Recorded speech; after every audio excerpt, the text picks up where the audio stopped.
इन स्थानों पर झूठ बोलना चाहिए। तो ब्रजवासी कहते हैं कि झूठ ही बोले। कहां पर? यहां पर। और झूठो खाए, झूठो खाए।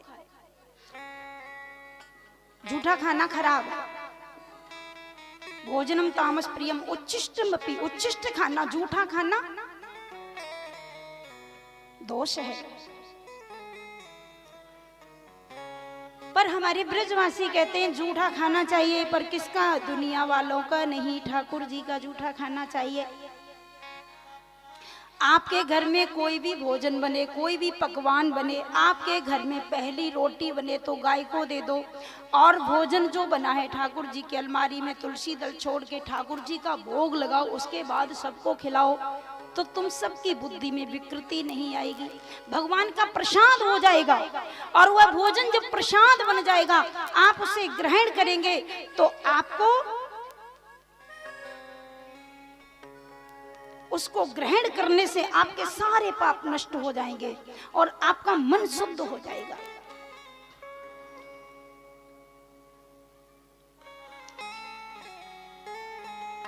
झूठी बोले और झूठो खाए।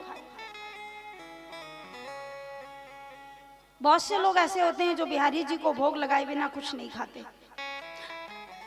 आपके घर में नई गाड़ी आती है तो नई गाड़ी पहले ठाकुर जी को सौंप दो और भगवान से बोलो कि प्रभु इसके ड्राइवर आप बन जाइए, आप इसको संभालिए, उस गाड़ी से कभी आपका एक्सीडेंट नहीं होगा।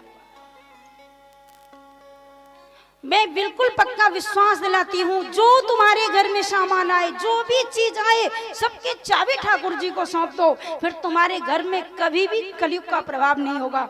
आपके घर में लक्ष्मी की वर्षा होगी, सुख समृद्धि की वर्षा होगी, क्योंकि तुम्हारा कुछ रहा नहीं, वो सब ठाकुर जी का हो गया।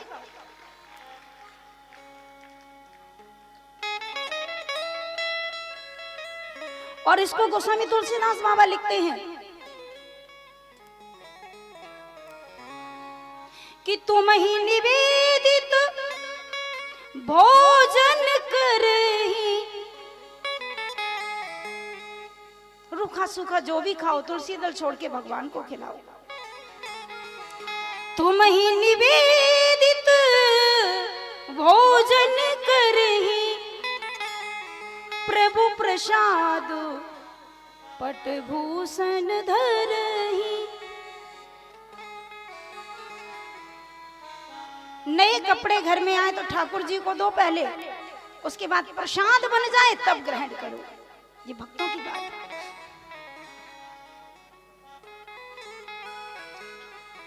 मुझे एक छोटी सी बात याद आ गई। हमारी ब्रज में बिहारी जी की जितनी मान्यता है उतनी और कहीं नहीं। 84 कोस का ब्रज है, हम लोग भी ब्रजवासी हैं, हम लोग ब्रज से दूर नहीं, इसीलिए तो हमारा ये सब ब्रज है। और ब्रज में बांके बिहारी की हर समय चर्चा होती रहती है। हम सब लोग ब्रजवासी हैं।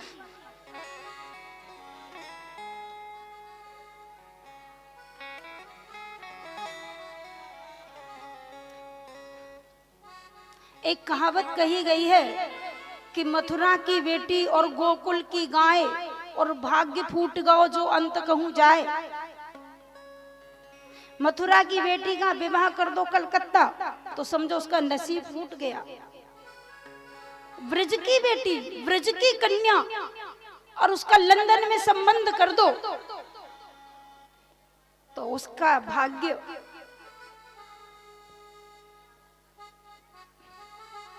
अच्छा नहीं है। गोकुल की गाय, ब्रज की गैया, ध्यान देना, ब्रज की गाय ब्रज को छोड़ के कहीं नहीं जाती। बड़ी मान्यता है ब्रज की। मथुरा में एक ब्रजवासी रहते थे, उनकी एक बेटी थी, बहुत पढ़ी लिखी थी, बहुत पढ़ी लिखी। उन्होंने सोचा कि मैं अपनी बेटी का संबंध बहुत अच्छे घर में करूंगा, ध्यान देना। और उन्होंने अपनी बेटी का संबंध अमेरिका में कर दिया। अमेरिका, अमेरिका में धनवान लोग रहते हैं, अरबों खरबों की संपत्ति, 10-10 गाड़ियां घर में, 20-20 बंगले, नौकर नौकरानी, बड़ी आधुनिक व्यवस्थाएं, बहुत उन्नति की ओर जा रही हैं, सब कुछ। करीब 3-4 दिन उस बेटी को जब अमेरिका में हुए तो उसको ठीक नहीं लगा। उसने जब देखा वहां हमारे यहाँ जो ठाकुर जी की पूजा अर्चना जो होती है वो और देशों में नहीं है। अरे ये भारत भूमि तो संतों की भूमि है, ऋषि मुनियों की भूमि है, और ये ब्रज भूमि है।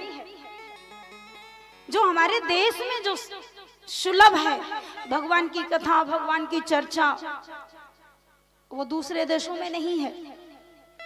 पैसा तो बहुत है,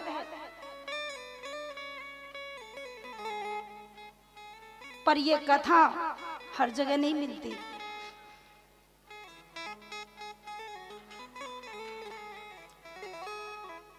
तो वो बेटी जब अमेरिका गई तो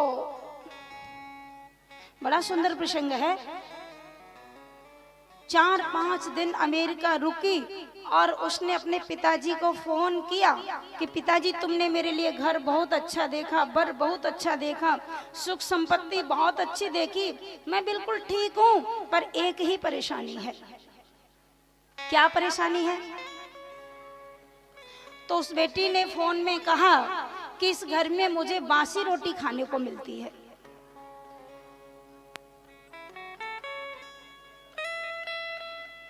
जब से मैं अपने मायके से आई हूं मुझे ताजी भोजन नहीं मिलता, मुझे बासी रोटी खाने को मिलती है।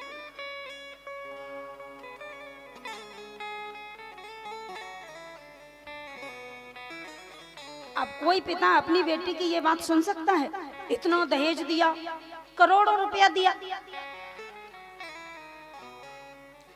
पिताजी तुरंत अमेरिका पहुंचे और जा करके बेटी की ससुराल वालों पर टूट पड़े।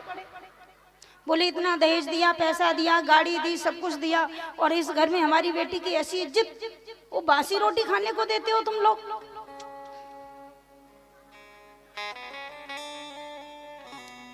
अब सब लोग बड़े अचंभे में पड़ गए। बासी रोटी तो कोई नहीं देता था खाने को, इतना पैसा नौकर नौकरानी लगे हैं, ड्राई फ्रूट का नाश्ता करती है, सब कुछ है, कुछ भी खाओ, कुछ भी पियो, कहीं भी जाओ, कोई रोक टोक नहीं। और उस बेटी ने फोन पे कह दिया कि मुझे बासी रोटी खाने को मिलती है।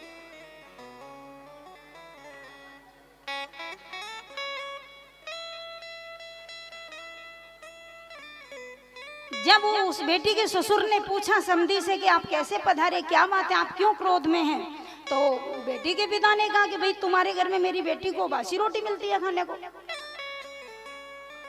ससुर जी को बड़ा कष्ट हुआ, अपनी बहू को बुलाया और कहा बेटी मेरे घर में बासी रोटी तुम्हें मिलती है, तुमने ऐसे क्यों गलत फोन किया? अरे मेरे यहाँ तो खाना भी नहीं बनाना पड़ता, मेरे यहाँ तो नौकर नौकरानी, इतने सारे होटल, सब घर में ही सारी व्यवस्था, कुछ भी खाओ, फिर बासी रोटी के लिए तुमने कैसे फोन कर दिया?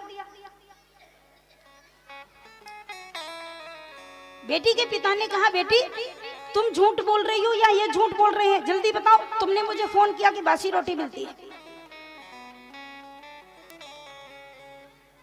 तो उसकी बेटी ने कहा पिताजी घर में कोई बात नहीं, कोई परेशानी नहीं, धन खूब है, पैसा खूब है, ड्राई फ्रूट खूब है, मिठाइयाँ खूब है, नाश्ता बढ़िया है, बिस्तर अच्छा है, गाड़ियाँ अच्छी हैं, सारी सुविधाएं हैं, पर तुम्हारी बेटी को तो बासी ही रोटी मिलती है खाने को।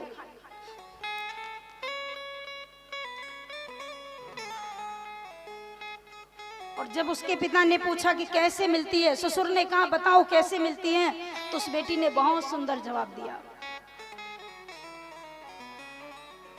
उस बेटी ने अपने पिता से कहा कि पिताजी मैं तो वृंदावन में रहती हूँ और जब से मेरा जन्म हुआ मुझे याद है मैंने खिचड़ी भी घर पर बनाई होगी तो ठाकुर जी को भोग लगा के खाया होगा, पर इस घर में सब कुछ व्यवस्था है, सारी समृद्धि है, खाने पीने का सब साधन है, परंतु यहाँ कोई भी चीज भगवान को भोग नहीं लगाई जाती, ऐसे ही खा लिया जाता है।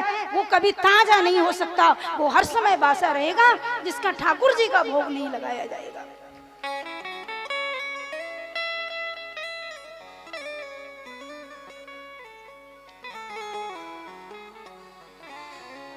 जिसको भगवान को नहीं समर्पित किया जाएगा वो ताजा नहीं हो सकता।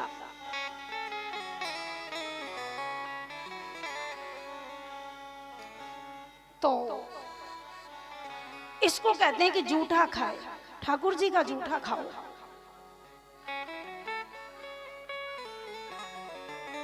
झूठी बोले और झूठो खाए और पर स्त्री को कंठ लगाए। पराई स्त्री को छूना दोष, देखना दोष, बुरी नजर डालना दोष। तो फिर पर स्त्री कौन है?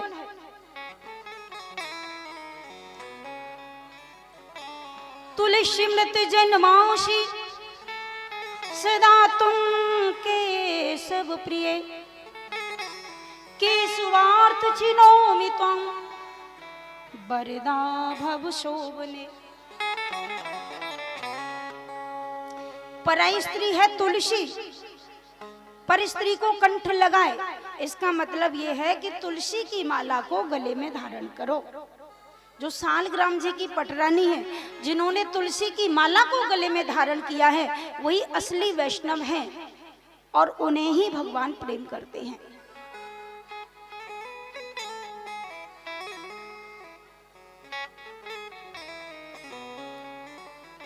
तो ये सब बड़ा सुंदर है।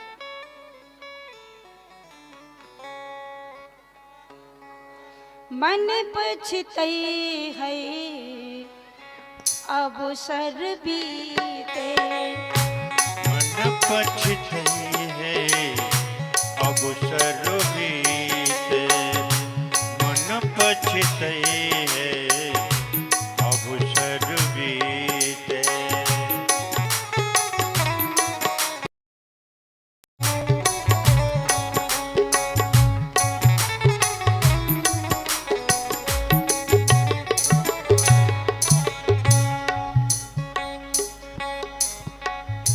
मन को भगवान के चरणों में लगाओ।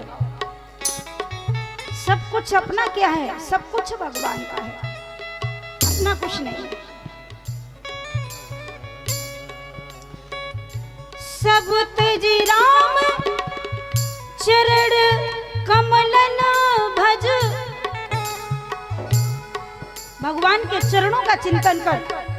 भगवान कृष्ण कहते हैं तू कर्म कर, कर्म करते करते भगवान का चिंतन कर।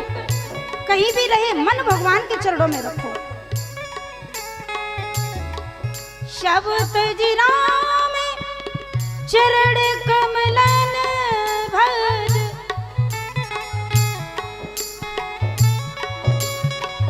कर्म वचन ये रुहिते मन पछतई है अवसर बीते। मन पछतई है अवसर बीते, मन पछतई है अवसर बीते।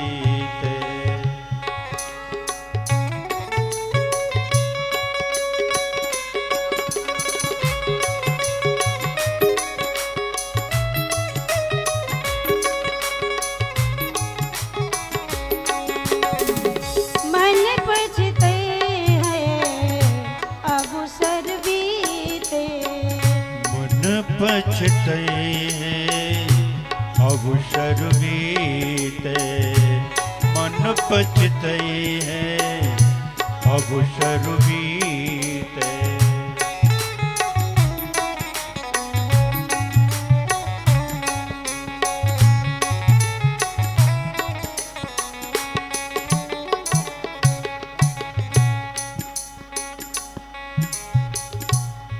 जब चिड़ियों ने चुन खेत लिया, होवत है जो करना है अभी कर लो।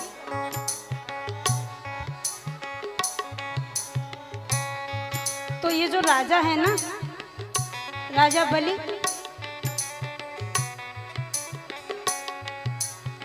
इन्होंने 99 यज्ञ किए और 100वां यज्ञ कर रहे हैं। उसी समय वामन भगवान पधारे।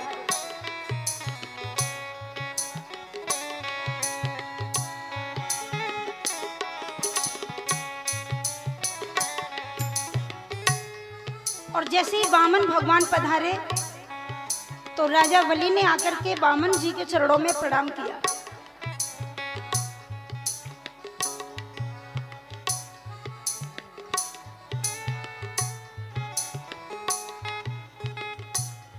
देखो, आप लोग जब यज्ञ करते हैं और यज्ञ करने में इतना बड़ा यज्ञशाला है, इतना सब भंडारा चल रहा है, इतना खर्चा हो रहा है, साधु संतों को भोजन हो रहा है और सभी लोगों को ये कथा रूपी अमृत का पान कराया जा रहा है, तो आपके यज्ञ में कोई भी आ जाए, किसी का अपमान मत करना।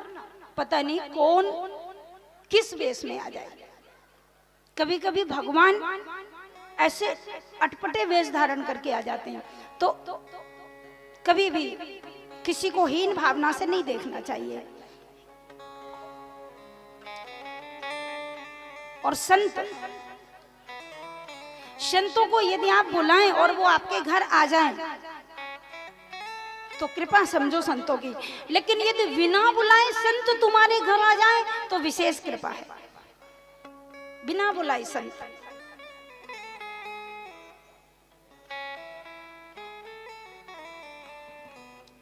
तो आज वामन जी का आगमन हुआ। वामन भगवान का जो बड़ा सुंदर स्वरूप है, पूरे के पूरे वामन अंगुल के हैं। कितने बड़े हैं? वामन अंगुल के। छोटे छोटे हाथ, छोटे छोटे पैर, बटुआ सा मुंह, छोटा सा है, हाथ में छाता है, एक डंडा है, एक चटाई है बगल में।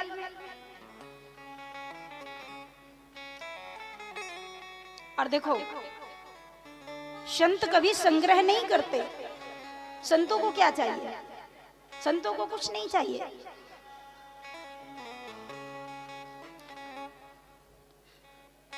आपने रामकृष्ण, बहुत बड़े संत थे, उनकी कथा सुनी होगी, रामकृष्ण महाराज की। कुछ चेले चपाटे मिले और उन्होंने उनसे कहा, गुरुजी ये बताओ, तुम्हारा कहीं बैंक में कोई खाता खुला है? 2-4 हजार रुपया तुम्हारे नाम में है कहीं के नहीं? तो उन संत ने जवाब दिया कि देखो, यदि हम अपना खाता खुलवाएंगे तो 1 बैंक में होगा, 2 बैंक में होगा, 3 में होगा, लेकिन तुम्हें पता है जितनी भी सारी बैंक हैं वो सब मेरी तो हैं, सब में मेरा खाता है। तो किसी ने कहा ऐसे कैसे? तो संत ने कहा, देखो, पिता के बाद संपत्ति पर कब्जा किसका होता है? संतान का। और पिता हमारा कौन है? परमात्मा। जिसका बाप भगवान हो और ये सारा संसार भगवान का, तो जितनी बैंक हैं सब में मेरा खाता है, सब में मेरा अधिकार है, सब में मेरा खाता है, सब में मेरा पैसा है। एक चेला ने कहा, आश्रम नहीं बनाया आपने? क्या करेंगे आश्रम बनाकर?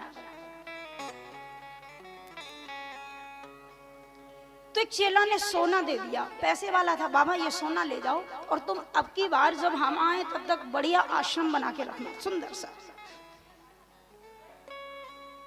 अब सोना लेके जब संत आए, रात को नींद नहीं आई।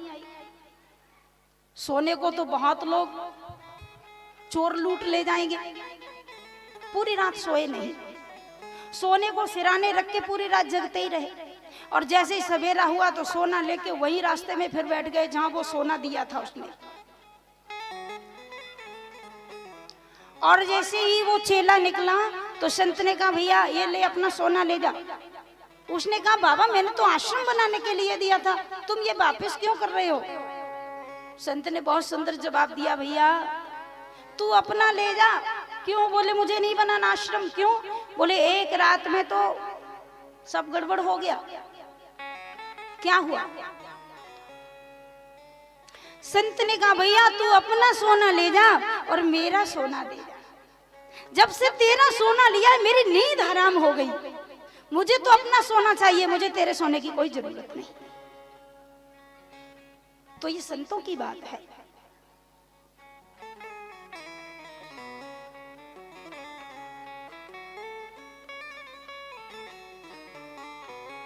रामकृष्ण माने हुए संत थे। किसी ने कहा बाबा तुमने चेले नहीं बनाए? तो संत जी ने जवाब दिया चेले हैं। तो बोले चेला है तो आपको स्नान भी कराते होंगे, आपके कपड़े भी धोते होंगे, सेवा करते होंगे। देखो कितना बढ़िया जवाब दिया संत ने। कहा तुम्हें पता है मेरे चेले कौन है? बोले कौन?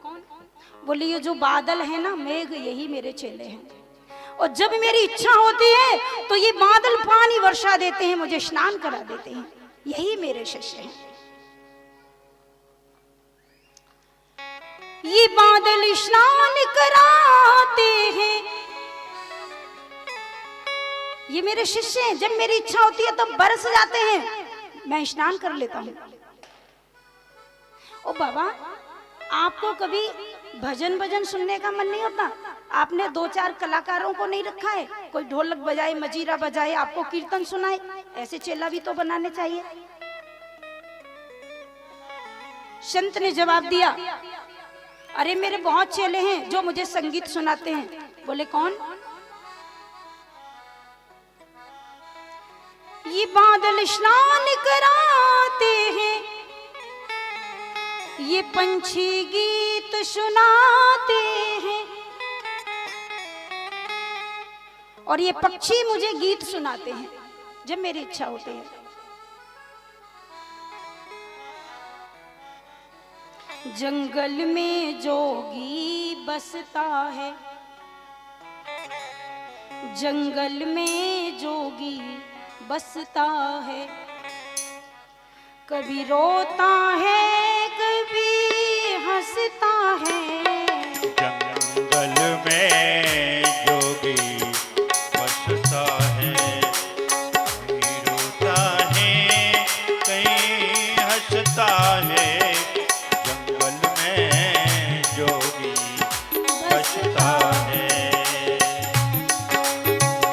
देहो मेरा देवाल है, इसमें बसता मेरा शिवालय है, इसमें बसता मेरा शिवालय। जंगल में जोगी बसता है, जंगल में जोगी बसता है, कभी रोता है कभी हंसता है, कभी रोता है कभी हंसता है, कभी रोता है कभी हंसता है। जंगल में जोगी रहता है।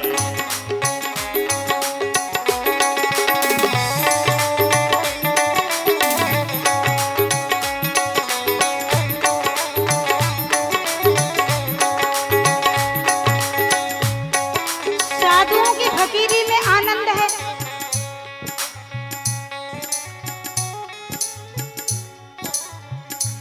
कभी रहता नंगम नंगा है, कभी रहता नंग में नंगा है, कभी रहता नंग में नंगा है। आँखों से बहती गंगा है, आँखों से बहती गंगा है, आँखों से बहती गंगा है।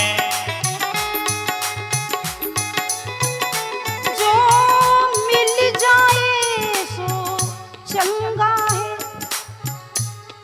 जो मिल जाए वही अच्छा। एक साधु साधु को किसी ने तिलक कर दिया तो खुश हो गए, स्तुति कर दी, आरती उतार ली तो खुश हो गए, किसी ने गाली दे दी तो भी खुश। क्या जा रहा है?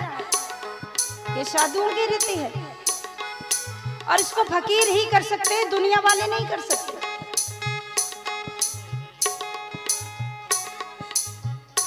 कभी रहता नंगम नंगा है, कभी रहता नंगम नंगा है, आँखों से बहती गंगा है, आँखों से बहती गंगा है, आँखों से बहती गंगा है। जो मिल जाए सो चंगा है, जो मिल जाए तो चंगा है, जो मिल जाए तो चंगा है। जो मिल जाए सो चंगा है।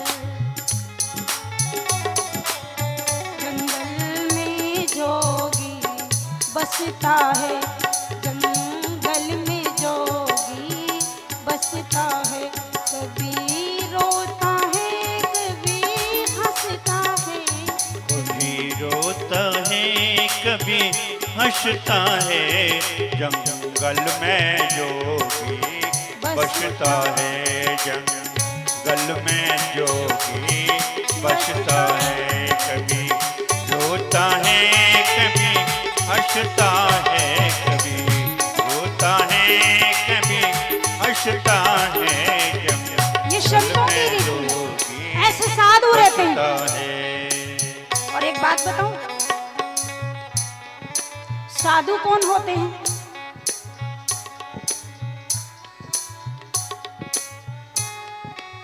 साधुओं में बहुत ताकत होती है। साधु शेर होते हैं, इसीलिए तो जंगल में रहते हैं। कोई रह के देखे पसीना छूट जाएगा। साधु रहते हैं, शेर रहते हैं जंगल में।